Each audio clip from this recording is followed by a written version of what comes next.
हाँ, construction field को बहुत लाइक करते हैं। लाइक कुछ नहीं करते कंस्ट्रक्शन को, पैसा लाइक करते हैं कि उसमें है ना मतलब 2,500-3,000 रुपये इंडियन मनी बन जाता है, 4,000 बन जाता है।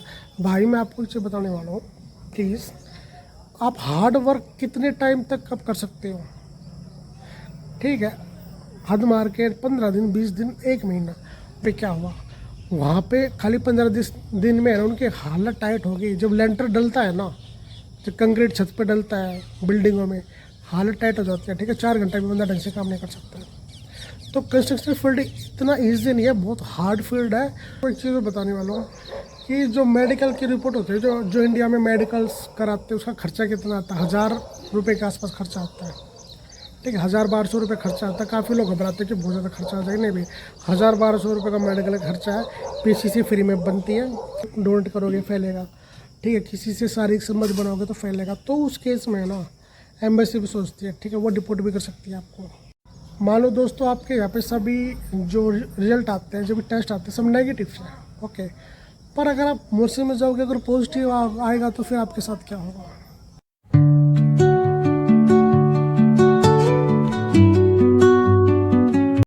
Hello, good morning friend, welcome my new blog. दोस्तों मेरे पास ऐसे काफ़ी कमेंट आ रहे हैं, व्हाट्सएप पे भी आ रहे हो और यूट्यूब पे भी आ रहे हैं कि जो मोर्सेस का जो मेडिकल होता है, एक तो होता है पहले, ठीक है। अगर किसी को वर्क परमिट चाहिए फिर भी मेडिकल होता है, वर्क वीज़ा के लिए भी होता है, ऑक्यूपेशन वर्क वीज़ा। और जिसको है ना स्टडी प्लस वर्क चाहिए, उसका भी मेडिकल होता है। फिर उसकी फाइल लगती है, एम्बेसी में जाती है, फिर उसके बाद उसका वीज़ा अप्रूवल होके आता है, ओके। तो एक मेडिकल तो इधर होता है और एक मेडिकल होता है जब वो मुफ्त में आता है, ठीक है। मेरे पास स्टडी प्लस वर्क वीज़ा था तो मेरा भी मेडिकल हुआ था। तो लोगों की बहुत ज़्यादा चिंता है, ठीक है, बहुत ज़्यादा क्वारीज है कि जो मेडिकल यहाँ पे होता है सेम वही मेडिकल वहाँ पे होता है कि नहीं। और उसका अगर मान लो किसी का कोई भी रिपोर्ट नेगेटिव में आ जाए तो उसका क्या फ़र्क पड़ेगा वीज़ा पर। दोस्तों आज इस वीडियो में मैं आपको काफ़ी डिटेल में है ना काफ़ी चीज़ें बताने वाला हूँ कि आपको है ना क्या क्या है ना, अगर मेडिकल में आपको क्या क्या प्रॉब्लम हो सकती है, अगर नेगेटिव आ जाए तो फिर क्या प्रॉब्लम हो सकती है, ठीक है। तो दोस्तों ना वीडियो में बने रहना, वीडियो बहुत ही ज़्यादा इन्फॉर्मेटिव होने वाली है दोस्तों। तो है ना जो ये टॉपिक चल रहा है ना मेडिकल रिपोर्ट वाला, बहुत ही ज़्यादा इम्पोर्टिव और बहुत ही ज़्यादा सेंसिटिव टॉपिक होता है। अगर किसी भाई की है ना नेगेटिव रिपोर्ट हो जाए, मैं आपको एक बात पहले बताने वाला हूँ, अगर किसी को लगता है कि भाई है ना मेरे अंदर है ना ये चीज़ है ना नेगेटिव आ सकती है, अगर मेरी रिपोर्ट मान लो हेपेटाइटिस की रिपोर्ट है, और क्या इफेक्ट हो सकते हैं, पहले मैं आपको यहाँ के लिए बताता हूँ कि यहाँ पे आपके 3 मेडिकल होते हैं, ओके। पहला आपका होगा HIV का, HIV है आपको, आप नेगेटिव पॉजिटिव बहुत ही ज़्यादा इंपॉर्टेंट है। दूसरा दोस्त तो होगा हेपेटाइटिस का। तीसरा दोस्त होता है एक्सरे। फिलहाल है ना ब्लड रिपोर्ट को भी देखा जा सकता है, ठीक है, ब्लड का भी होता है, ठीक है। ब्लड का तो आपको हर चीज़ का करवाना पड़ेगा। तो ये 3-4 है ना बेसिक आपके टेस्ट होते हैं स्टडी प्लस वर्क वीज़ा के लिए, जो मेरे हुए थे। I hope occupational work visa के लिए भी ये मेन होते होंगे, ठीक है।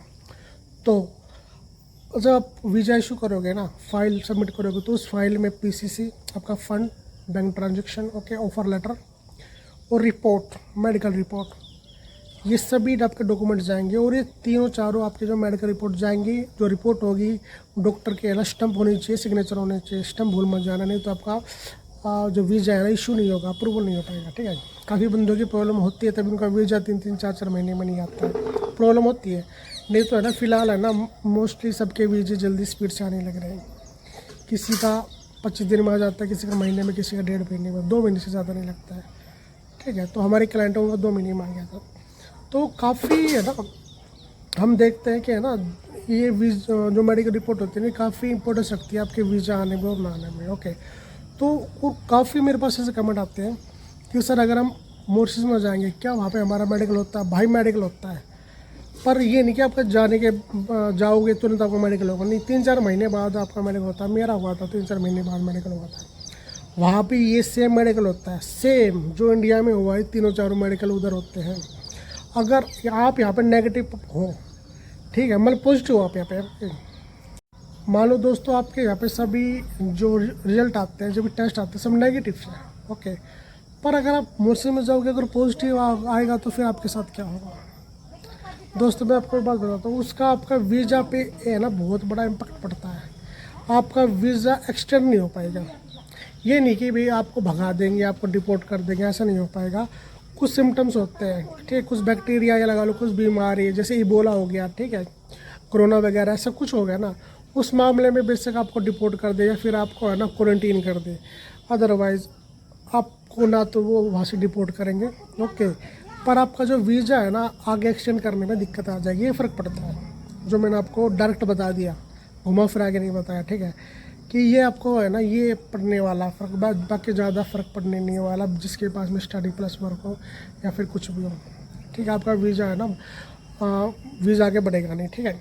पर है ना मोस्टली जो काफ़ी भयानक केस होते हैं, जैसे मैंने बताया एच आई वी का टेस्ट इधर भी होता है उधर भी होता है। अगर आप HIV पॉजिटिव हो फिर दोस्तों तो फिर बहुत बड़ी दिक्कत आ सकती है, ठीक है।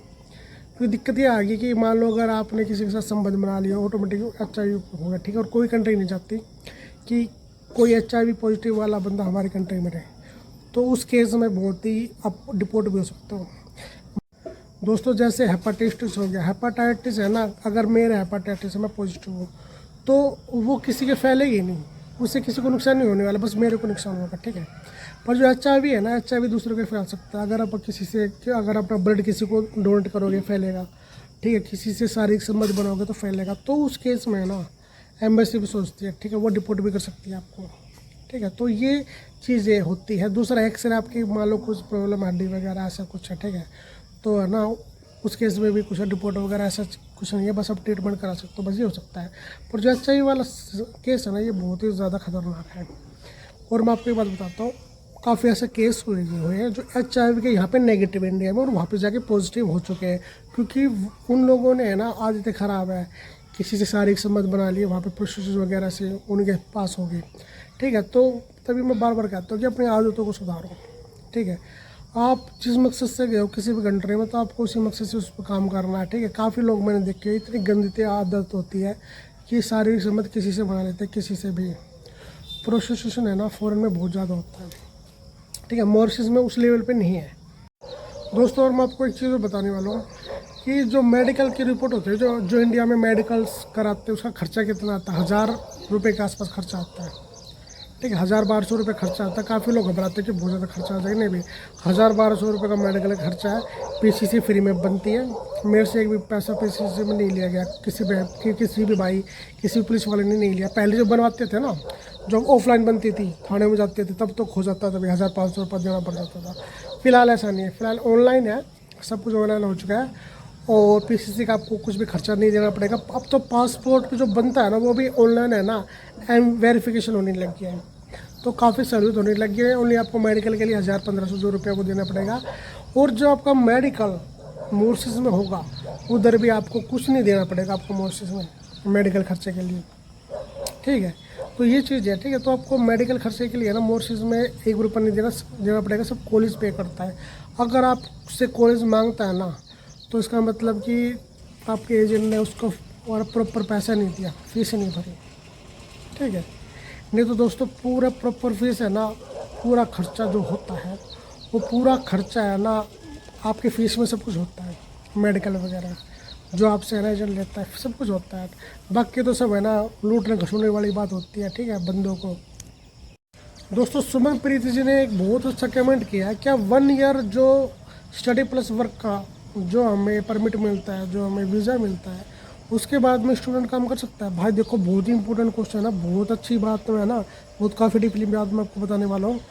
आपको है ना अगर आपका 1 साल आपको हो गया है, 1 साल का वीज़ा फिनिश होने वाला है, उससे 2 महीने पहले है ना आप अगर आपको रहना है वीज़ा एक्सटेंड करवा लो, ठीक है। बंदे कराते नहीं, बंदे क्या सोचते हैं कि हम ओवर रहेंगे। भाई आजकल मॉरिशस में ओवर रहना बहुत ही टफ है, ठीक है। डिपोर्टेशन बहुत ही ज़्यादा चल रहा है, कभी भी है ना किसी के घर में छापा पड़ सकता है। और पुलिस ये नहीं देखती कि दिन में छापा मारे, रात में भी छापा मार सकती है, 8-9 बजे, सुबह 4-5 बजे भी पुलिस आ जाती है, ठीक है। तो पुलिस को पता है कि बंदे दिन में तो काम करने निकल जाते हैं, रात को आते हैं, तो भाई है ना तो डिपोर्टेशन बहुत ज़्यादा हो रहा है। और आपको है ना वीज़ा अगर आपको रहने का प्लान है तो ज़्यादा खर्चा नहीं लगता, ठीक है। वीज़ा एक्सटेंड करवा लो, ठीक है, कॉलेज से कम बत्ती करके, ठीक है, या फिर अपने एजेंट से बात करके भाई मेरा करवाओ, वीज़ा एक्सटेंड करवा लो, फाइल लगवा लो, ओके। तो प्रॉपर तरीके से आप रहो।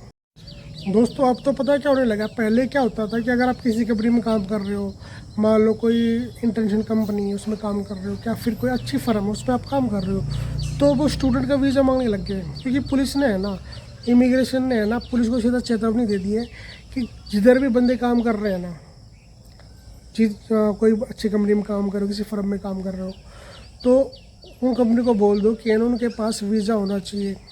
विदाउट वीज़ा वाले किसी भी बंदे को है ना काम नहीं मिलना चाहिए मोर्सी में। तो उधर भी पुलिस चेकिंग करने लग रही है। तो अगर आप किसी ऐसी जगह काम करोगे ना, तो वहाँ पे वीज़ा चेक होगा। ठीक है, विदाउट वीज़ा आप मोर्सी में बहुत कम कम काम कर सकते हो। अगर आपको दिहाड़ी मजदूरी करनी है, खेतों में काम करना है, ठीक है, किधर भी मान लो कंस्ट्रक्शन वगैरह में, तो उधर बेच सकते। अदरवाइज़ अगर आपको वेल कहीं अच्छी जगह जॉब चाहिए, ठीक है, तो वीज़ा होना ज़रूरी है। विदाउट वीज़ा तो भाई बहुत मुश्किल काम हो जाएगा मोर्सी में रहना। ठीक है, तो ये तो इसीलिए ज़रूरी है दोस्तों वीज़ा। दूसरी बात मैं आपको बताता हूँ, स्टूडेंट के लिए तो ना बहुत ज़्यादा रियायत दी गई है। और आप अगर आपका वीज़ा ख़त्म हो जाता है तो 3 महीने का आपके पास टाइम भी रहता है। ये मैंने खुद इमिग्रेशन में जाके प्रैक्टिकल देखा है चीज़ें। और बात दोस्तों मैं आपको बता देता हूँ, आपको ओवर स्टे तो रहना नहीं है।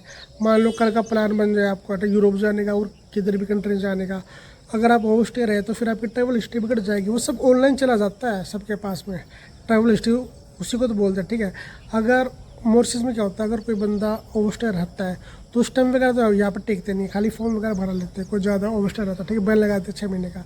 पर आपकी ट्रैवल हिस्ट्री ऑनलाइन है ना, हर जगह चली जाती है, तभी पता लग जाता है लोगों को। ठीक है, और पासपोर्ट देख के भी है ना इमिग्रेशन वाले, अगर मान लो आपने है ना किसी शेंगन कंट्री का आपने है ना आपने वीज़ा लगाया, पासपोर्ट जाता है, ठीक है ना, VFS में, तो वो पासपोर्ट देख के पता लग जाता है यार बंदे ओवर स्टे आए हैं।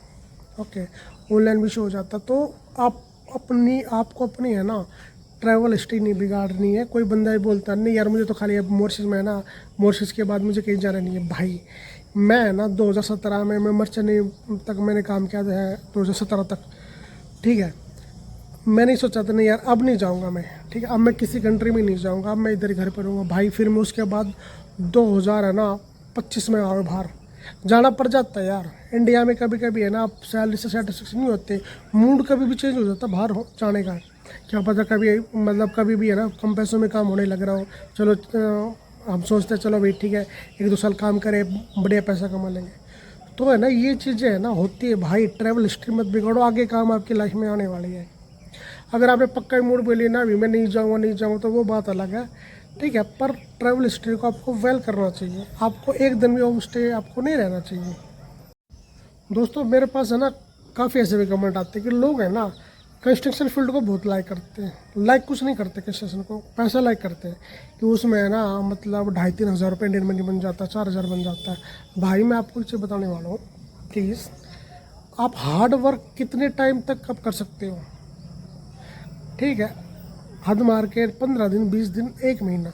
दोस्तों काफ़ी लोग ऐसे देखे हैं जिनका है ना 1,000 रुपये मोर्सिस आराम से बन रहा था, मोर्सिस रुपये 1,000 रुपये बन रहा था, और वो है ना कंस्ट्रक्शन के चक्कर में ज़्यादा पैसा कमाने के चक्कर में कंस्ट्रक्शन में गए। फिर वहाँ पे क्या हुआ, वहाँ पे खाली 15 दिन में है ना उनकी हालत टाइट हो गई। जब लेंटर डलता है ना, जब कंक्रीट छत पे डलता है बिल्डिंगों में, हालत टाइट हो जाती है। ठीक है, 4 घंटे में बंदा ढंग से काम नहीं कर सकता। तो कंस्ट्रक्शन फील्ड इतना ईजी नहीं है, बहुत हार्ड फील्ड है। जो बंदा कंटिन्यू 1,000-1,200 रुपये कमा रहा है, अगर आप मोर्स में 900 रुपये भी कमा रहे हो ना, कोई बुरी बात नहीं है दोस्तों। ठीक है, कोई 1,000-1,100 रुपये मोर्सिस में कमा रहा है कंटिन्यू, अच्छा 8-9 घंटे 10-12 घंटे में बढ़िया, कोई दिक्कत वाली बात नहीं है। लगे रहे कंटिन्यू, वो भी पैसा जुड़ के बहुत अच्छा पैसा बन जाता है आपका। ठीक है, तो ज़्यादा के चक्कर में है ना आप है ना अपने अच्छी वेल नौकरी को भी मत को। काफ़ी लोग देखे हैं फिर वो परेशान हो जाते हैं कंस्ट्रक्शन के काम में, ठीक, फिर भागे डोलते फिर छोड़ देते हैं। तो सबसे बड़ी गलती यहाँ पे है ना इंडियंस लोग क्या करते हैं, हम क्या गलती करते हैं यहाँ पे, स्टूडेंट क्या गलती करते हैं यहाँ पे है ना, नौकरी एक नौकरी करते नहीं है यार कम मिल रही है इसमें ना, मतलब वो 1,000 रुपये मिल रहा है, ठीक है, दूसरे में जंग 1,500 मिल रहा है, लोगों की बातों में है ना आके नौकरी छोड़ देते हैं, फिर पछताते हैं। मतलब 3 महीने में ना 10 नौकरी छोड़ देते हैं और पैसा कोई नहीं देता। 10-12 दिन आपने काम किया, बहुत कम बात है कि आपको कोई पैसा दे दे, कोई पैसा नहीं देता। ठीक, कौन देगा यार, अगर आपने हफ्ते 10 दिन काम किया तो उसका तो फ़ायदा बोल देगा आपने काम ही नहीं किया, मैं ठीक है मैं कैसे पैसा दूँ। ऐसे लोग बहुत बोल देते हैं मोर्सिस में। तो आपको है ना कंटिन्यू के काम करना, दिमाग से काम करना है। ठीक, बहकाओ में बात नहीं कर, लोगों की भी नहीं आना, ठीक है। 24-25 हज़ार रुपये आपकी स्टार्टिंग बन रहे हैं ना मॉरिशस में, कर लो काम, 2-3 महीने कर लो, उसके बाद लोग रिसर्च करो, फिर देखो आप, ठीक है। मॉरिशस में आ रहे हो, देखो साल 1.5 साल 2 साल थोड़े रुक के जाओ, पैसा बन जाएगा अच्छा मॉरिशस में, ठीक है। तो मेरी आपसे ये राय है कि है ना, कंस्ट्रक्शन फील्ड आपको लगता ही है। दूसरी बात, मैं आपको एक कंस्ट्रक्शन का एक नेगेटिव है ना बहुत बड़ा चीज़ बताता हूँ। लोग बस हवा उड़ा रखा है, कंस्ट्रक्शन का पैसा पैसा है। भाई जब मानसून आता है ना, ये तो गर्मी के टाइम में आप ढंग से काम नहीं कर पाओगे, बहुत गर्मी बढ़ती है। गर्मी का मतलब है ना कि जब धूप निकलेगी ना, बहुत बुरा हाल कर देगी आपका, गर्मी में काम नहीं कर पाओगे धूप में। एक बंदा हमारे इधर से गया था, क्या ठीक, एक दिन में हालत ख़राब होगी उसकी, छोड़ दिया काम उसने, फिर दोबारा आ गया जो पे वो। तो ये होता है। और जब बारिश का टाइम होता है ना, जब बरसात होती है, उस समय दोस्तों काम बंद रहता है मॉरिशस में 2-2.5 महीने के आसपास। तो वही आपकी ना एवरेज आ जाती है 900 रुपये मॉरिशस, 1000 रुपये, 1100, वही आ जाती है, ठीक है। इस तरह से इसके काम करो, वेल काम करो, ठीक है। अगर आपको 1 साल काम करना है तो 6 महीने और काम करके जाओ, ठीक है, तो अच्छा काम हो जाएगा। तो किसी के कहने पे अपनी जॉब को ना छोड़ो, ठीक है। और थोड़ा हमसे कमेंट कर लिया करो, हम आपको कुछ राय दे देंगे फ्री ऑफ कॉस्ट, ठीक है। दोस्तों मैं आपको एक बात बताता हूँ, तो आप किसी भी कंट्री में जाओ ना, तो कोई बढ़िया आदमी, कोई बेचारा वहाँ पे 1-1.5 साल से रह रहा है, उसकी राय मान लो आप, उससे बात करो। नए बंदे को तो आपको है ना ज़्यादा सुनना ही नहीं है। काफ़ी फुकरे लोग आ जाते हैं, बड़ी बड़ी बातें फेंकने लग जाते हैं, ठीक है। दूसरों को नौकरी से है ना निकलवा देते हैं और खुद मजे करते हैं। तो ऐसे लोगों, फुकरे लोगों की बातों में आपको नहीं आना, फुकरे लोग बहुत रहते हैं। तो आपको है ना किसी जो वहाँ पे पहले से है ना आदमी काम कर रहा हो, साल भर से काम कर रहा हो, उनसे बात करनी है प्रॉपर तरीके से। कोई अच्छा भाई, कोई दारू बेवड़ा वूड़ा कुछ नहीं हो, कोई ढंग से होश आवाज़ में बात करने वाला बंदा हो, उससे बात करनी है, उससे पूरा एक्सप्रेशन लेना है मॉरिशस का। आपको तो पता नहीं, आप तो पहली बार आ रहे हो, आपको क्या पता, किसी को पता नहीं होता किसी दूसरे कंट्री के बारे में। तो धीरे धीरे अपने पैर जमाने, धीरे धीरे, ओके। तो ऐसा आपको काम करना है दोस्तों। आपको आज की मेरी वीडियो कैसे लगी, जरूर आपका मोटिवेट करना और वीडियो को लाइक करना, चैनल को सब्सक्राइब करना दोस्तों। मिलता है नेक्स्ट व्लॉग में, थैंक यू।